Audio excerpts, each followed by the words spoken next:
Baik adik-adik, ini adalah video untuk analisis data percobaan hukum hook pada ujian praktek yang akan ditanyakan. Nah, pada saat kalian misalkan mendapat hukum hook dalam percobaannya nanti, maka di dalam hukum hook ini Pak siapkan 8 butir pertanyaan yang harus dijawab berdasarkan data yang kamu peroleh ketika praktikum. Jadi analisis data yang dituliskan pada lembar kerja kamu, itu lembar kerja yang harus menggunakan double folio. Yang pertama diingat, pastikan kamu menuliskan jenis praktikum dan nomor mejanya di bagian pojok kanan. Kemudian identitasnya bisa dituliskan di sebelah kiri, mungkin ya, itu wajib yang kamu tuliskan. Nah, kemudian untuk mulai menuliskan analisis datanya, kamu tuliskan misalkan di sini judulnya analisis data hukum hook gitu ya, analisis data hukum hook, percobaan hukum hooknya. Nah, kamu mulai dengan menjawab butir-butir pertanyaan ini berdasarkan pengukuran yang kamu lakukan.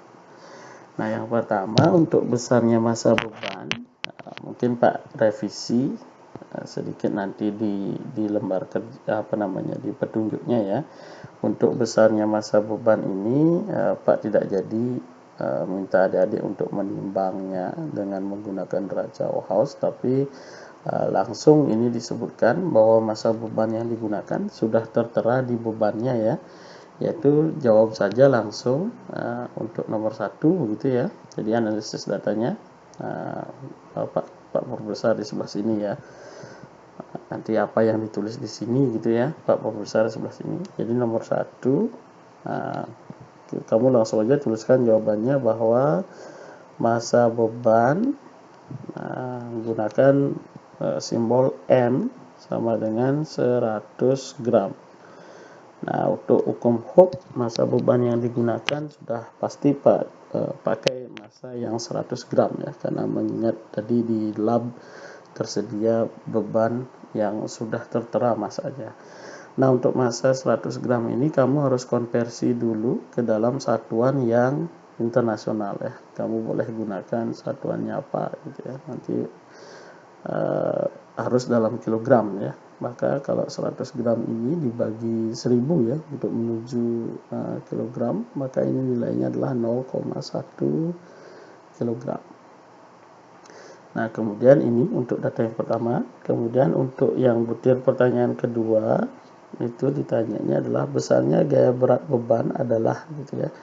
Diberikan G-nya sudah Pak berikan, kalian gunakan nilainya 10 ya, 10 meter per sekon kuadrat. Nah, untuk menjawab butir pertanyaan kedua, kamu tuliskan gaya berat beban kamu tuliskan sebagai W sama dengan M kali G ya.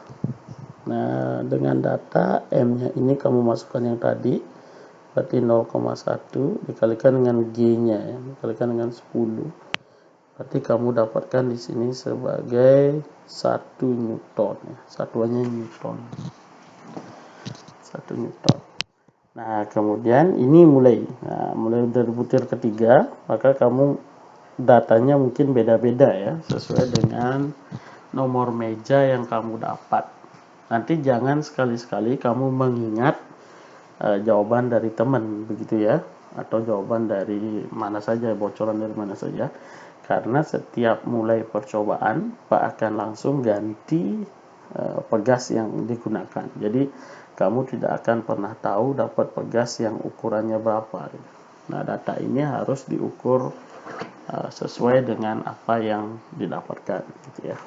Nah, untuk panjang awal pegas kamu ukur ketika pegasnya digantung bebas ya, belum digantungin beban pada statif ya. Nah, kamu tuliskan analisis datanya. Jadi panjang awal pegas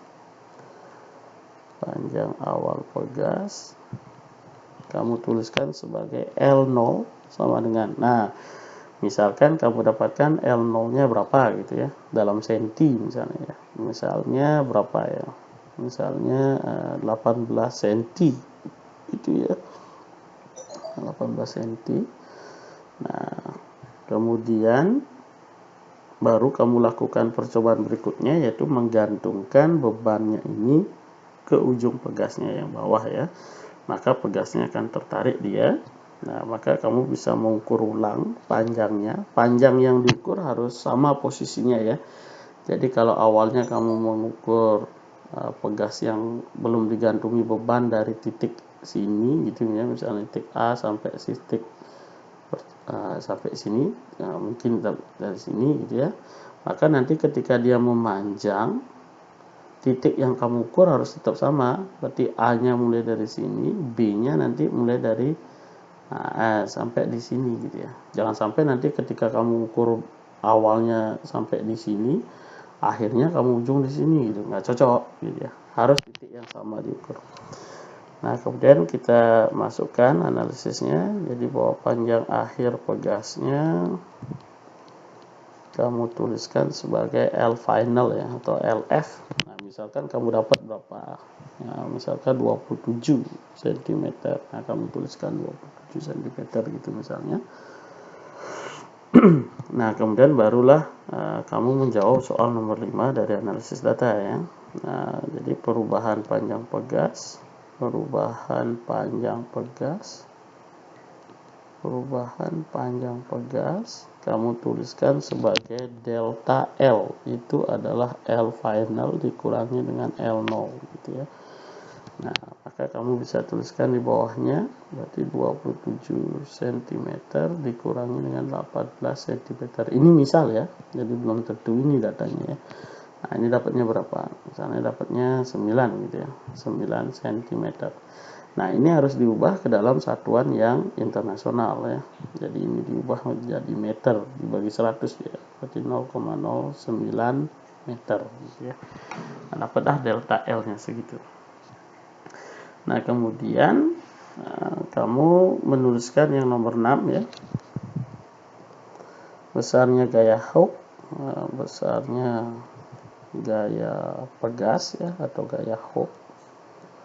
Nah, kamu tuliskan sebagai F Hooke, itu K kali delta L. Nah, maka dalam hal ini dia menjadi K kali 0,09 gitu ya, F Hooke-nya. Nah, kemudian sekarang kamu diminta untuk menuliskan persamaan kesetimbangan gaya ya, nomor 7. Kesetimbangan gaya kamu bisa bantu dengan gambar boleh gitu ya. Jadi ada pegas, mungkin gambarnya gini aja cukup. Jadi dibantu dengan gaya, ada beban ya, ada beban. Kamu gambarkan gaya ke bawah yaitu gaya berat mg atau W-nya itu tadi, sedangkan gaya ke atasnya dia adalah F Hooke-nya. Nah, sehingga kesetimbangan gaya kamu tuliskan sebagai sigma F Y sama dengan 0, maka F Hooke dikurang mg sama dengan 0, maka F Hooke sama dengan mg. Nah, kemudian kalau F Hooke sama dengan mg, masukkan nilai F Hooke-nya yaitu K dikali 0,09 sama dengan mg-nya kamu dapatkan dari jawaban nomor 2 ya, 1 Newton itu ya, sama dengan 1. Nah, kemudian barulah kamu jawab soal nomor 8, yaitu besarnya konstanta pegas. Nah, besarnya konstanta pegas,